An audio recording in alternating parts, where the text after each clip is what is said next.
Hey, what's up guys? How you doing? It is Lasty here and welcome today to a new FIFA 18 Ultimate Team squad builder. Now, I just wanted to stop for a moment at the start of this video and just say a massive thanks for all of the support lately. We have never had a succession of days in a row where I've gained so many subscribers on this channel, so just a massive thank you and welcome to all the new people. I'm loving the support lately. It's really it's so motivating to me to create content and all of that sort of stuff for you guys. So I'm absolutely buzzing.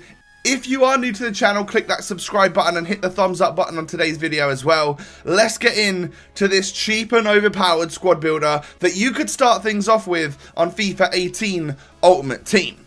So, it's not going to cost you very much at all. That was the main premise behind me building this squad. Now, I guess some people would call it a hybrid. It's got like 3 leagues and a bunch of nations. I wouldn't necessarily call that a hybrid. It's just a bit of a mixed team. But we start off with a Russian goalie from Zenit. Non-rare, nothing special. So far in the game, goalkeepers have been pretty abysmal. So, I wouldn't necessarily recommend putting many coins into a goalie whatsoever.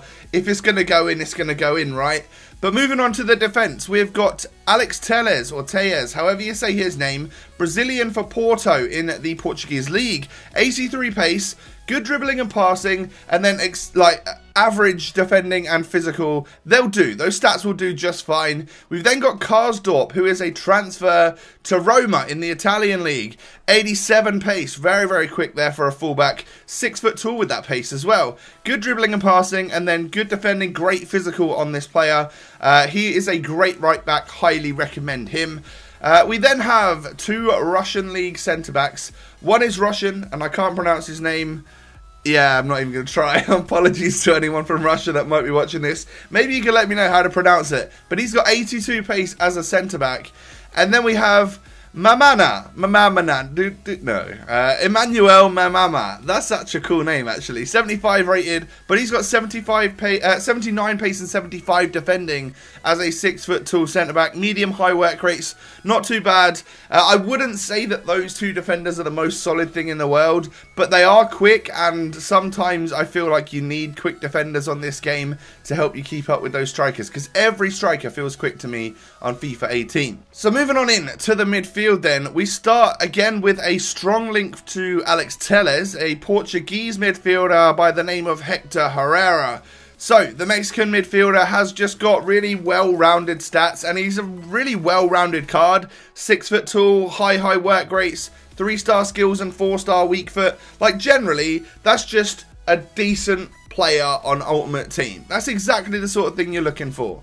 We then have Maxime Gonalon, who has moved to Roma in the Italian league, and he has got, well, not much in the pace, shooting and passing department, but in terms of defending and physical, work rates and height, he's a great sort of stay back and help defend midfielder. So I brought him into our squad today. And then we've got Alan Zagoev, who is a Russian centre midfielder for CSK. And, well, look at the stats. Again, a little bit like Herrera, pretty well-rounded, apart from the physical, which is just a tad low.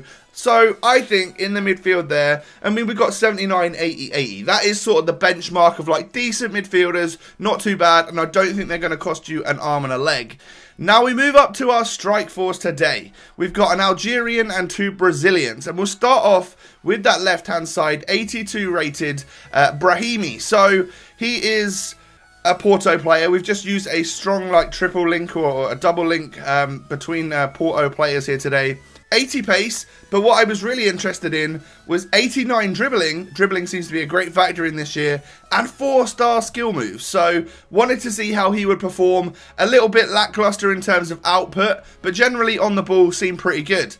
I would say the same again for Felipe Anderson. Now, I did have like 3 or 4 disconnects where the game just cuts out. I think when I was playing this game, it was when people's EA access was running out. That's got to be the only way to describe what was happening to me, getting into a game for like 20 minutes and then it just cuts out. Very odd. So don't necessarily believe the goal to game ratios. They're a little bit lower than what they should be, really. But we have VITINHO up front, 79 pace and shooting, decent dribbling, 5-star skill moves, and I wanted to try him out. I wanted to see if he was going to be a good player on this game. That's basically where the whole team has just come around from. Russian League, Italian League, and the Portuguese League right there. All decent looking players on this game. I reckon Felipe Anderson is probably going to be the most expensive player in this team. This isn't like super cheap 5k type of thing, but it's probably somewhere between 10 and 25,000 coins. The market is probably going like that at the moment, so I'm not too sure like how much to actually say. And obviously a lot of these players are first owner in my club, so I don't actually know the price of them. But I know just by looking at them that they're not going to be like 8, 9, 10k per player, obviously. So moving on in to the goals that we got with the team. Now this is where I have to tell you guys that although I've called this a cheap and overpowered team, I think it is. I think it will be great for you. I suck. I suck at this game. I'm really not very good. I absolutely do not know how to defend. What I keep finding is that if I go into a game where I do go like 2 goals up, people are going to quit on me, which really does... yeah, it's just really annoying, to be honest, because the games where I feel like I can win, the opponents just want to duck out, but then I'll pretty much stay in the whole time, even if I'm losing and stuff, just to see, because you can... I wouldn't be necessarily that worried, guys, if you are 2 or 3-0 down in the first half. This game is extremely high scoring, so... the defending is so difficult that, honestly, you could just go on a few attacks at the start of the second half, get way back into a game where you were 2 or 3 goals down. So really do stick it out, because you'll learn from it as well. And that's what I'm trying to do right now. It's a stressful period when you're trying to learn how to defend on FIFA 18, because... honestly, I am just basically watching the ball go in the back of the net a lot of times. And even though I'm like dragging a player out to try and like be aggressive and make a tackle, what that's doing is just leaving another gap for someone to play a pass into. I haven't mastered it yet. I don't think I have a great football brain, so obviously that's going to be a bit of a problem as well. Like I'm probably bringing the wrong players out at the wrong time and stuff like that. But yeah, a few of my friends have mastered it and are doing really well. And then there's me and a lot of people on social media that are saying it is super difficult and really struggling with defending. So in general, I've got a lot of work to do. I think this team will be, well, it is cheap, that's for sure. And I think it will be very overpowered for someone in the right hands. I just think it's got the right talent in the right areas for it to be good. And I think as the game drops for literally everyone on Friday, whether or not you've bought the regular edition or what, obviously the Icon and the Ronaldo edition are out now for you guys that have pre-ordered that particular version. If you've got the standard, it's out on Friday. And when that comes around, we're going to have just a colossal input of noobs, hopefully. That's what I'm hoping for. I'm hoping to get better at this game by playing worse people. That's what I want. No, I just want to be able to score lots of goals, which I guess is happening anyway, simply because honestly this game is just so high scoring.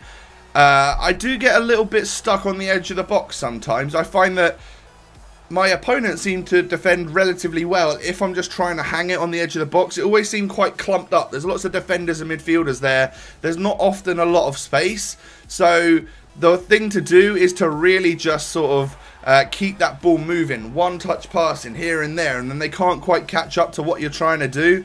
These are just little tips from someone that isn't very good at the game, but from the small amount of success that I have had, it has been from when I've kept the ball moving and stuff like that. What I will say about this team and this formation is that it seems to be really wide. Now, of course, it is just a standard 4-3-3, and it does look like, on the squad builder part, it does look like the wingers are very far out wide. They really do hang there, and sometimes the striker can be a little bit sort of isolated. Ideally, I would like to change this to a 4-3-2-1 in-game. Literally just bring them in a little bit more. But there's also been a little bit of a bug at the moment where sometimes you can't actually make subs or change players. I've been having that problem with this team. So it wouldn't let me like actually make the substitutions or make the formation switches that I wanted to do in game to test it out. But I think that would work quite well. I do think just bringing those players in the 4-3-2-1. Obviously don't start with that because I don't think the chemistry would be right. But in game, if you can just bring those wingers in a little bit, or maybe even some custom tactics beforehand to tell them to get in behind and stay central as opposed to being out wide and stuff, that might help them out as well. So there we have it, guys. That is my cheap and overpowered squad on FIFA 18 Ultimate Team. Let me know how you get on with it and whether you truly think it is overpowered, because it's got the right players in the right areas to really be considered as that, I think. It's just a case of getting someone behind the wheel who's actually good at the game. Do me a favour, guys, and smash a thumbs up on the video. Keep up the subscriptions and the new followers and all of this stuff coming in. A little fun fact, around 60% of you that are watching my videos right now are not subscribed, and you're finding me through other videos or through the search stuff. So if you are one of those people, subscribe to my channel. We've got loads of content coming in FIFA 18, and I've already made loads too. So go and check back and watch a few of the videos if you are hungry for it. Anyway, catch you later, guys. Peace.